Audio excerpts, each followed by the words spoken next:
and welcome to Simplified Healthy Cooking. I am Gina. Today we're going to be making something super fun. We're going to be making a chicken crust pesto pizza.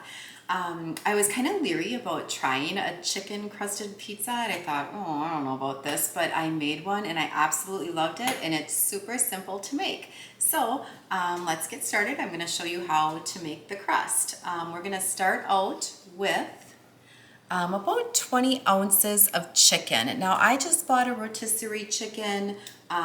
You could use canned chicken, I guess. I've never used canned chicken, but more power to you if that's what you want to do. Or just use some chicken breasts, just, you know, bake them however and chop it up. But so we're gonna start though by adding the chicken right into our food processor. So get all that in there nice. And then our next ingredient is we're just going to add 1 egg, which helps obviously bind this all together. We are going to use 2/3 cup of Parmesan cheese grated up. Stick that in there.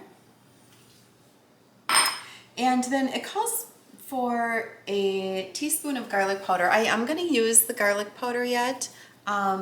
But I'm also gonna put in some fresh garlic. The first time I made this, I thought, you know what, I'd really like the flavor of some fresh garlic in there. I love fresh herbs. And then we're just going to blend this all together.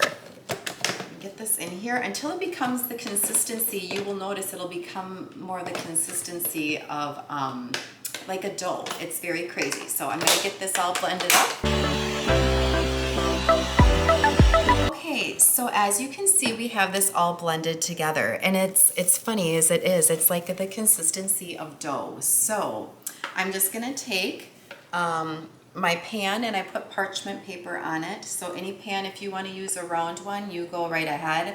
I myself am not spending the time to try to make a circle, so it all tastes the same if it's on a rectangle or whatever. So I'm just using a baking pan and putting parchment paper on there. So I'm gonna spoon this out. I'm going to kind of do like 3 little sections. Get it all out of here. Nice spatula. Perfect. Okay. Now I'm going to tell you I've tried different things. I've tried rolling this. I've tried using like a spatula to kind of go like this. I'm just going to use my hands because it's a lot easier to do it that way.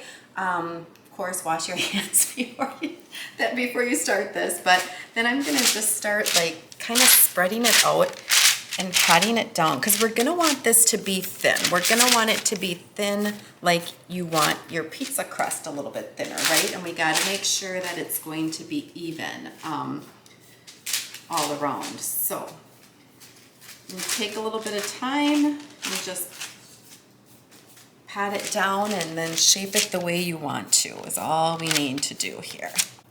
All right, so now that I have the crust, the chicken crust all flattened out, I am going to add my pesto on there. Now I made my pesto and I will give you the recipe at the end of the video for the pesto. It's super easy to make.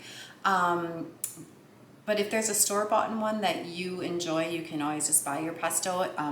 It tends to be too salty for me as to why I don't like to buy the store-bought and stuff. And like I said, easy enough to make. So we're just gonna spread this on here. I'm gonna do like a thin layer, just kind of like you would with like your pizza sauce, right? So just spread some of this on there. Okay, so as you can see, we have a nice thin layer on there. Now, the way you're going to top your pizza is with items that you love. I am going to use tomatoes on this. I feel like tomatoes and the basil pair well together, so we're just gonna throw some of those on there. Obviously, these will cook and it will taste absolutely fabulous.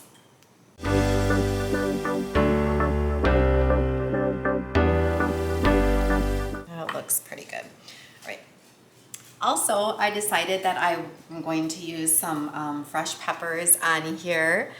Just a few will kind of spread around on here. I don't want to put too many on here, but I love the flavor of peppers, especially on a pesto pizza. So get a few of those, makes it nice and colorful as well, right? Look at how beautiful this is. Oh, this is a little big.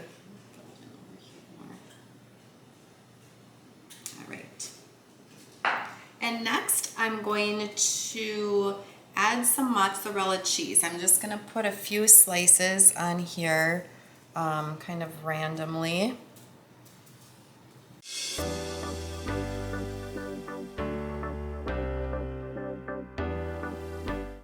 And then I just have like a combination of Italian cheeses in here. I'm just gonna sprinkle just a little bit on here. Don't wanna overdo it on the cheese, but the flavors are so fabulous that like a little bit of that extra flavor on there kind of keeps everything on top intact as well, right? So, all right. We're done putting our ingredients on top of the pizza. I'm gonna throw it in the oven at like 400 degrees, and we're gonna keep it in there for about 20-25 minutes, probably closer to the 25-minute mark. We're just gonna wait until the crust looks crispy and golden brown on the edges. So we'll be back after this is complete.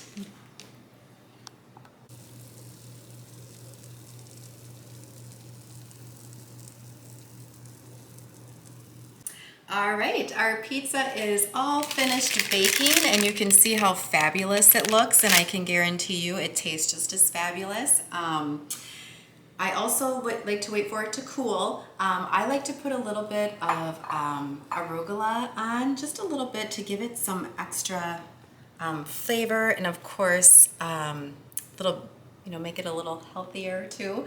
And then I like to put just a little bit of the balsamic glaze on here as well. Now, if you don't like the arugula, just leave it off there, and you can just use the balsamic glaze on the whole pizza, or just leave it to whomever is eating it to put on what they want. So I hope you enjoy this fabulous recipe. And if you liked the video, please like it and share it with a friend, and subscribe to my channel so you are able to see all the newest videos that come out. Thank you so much for watching.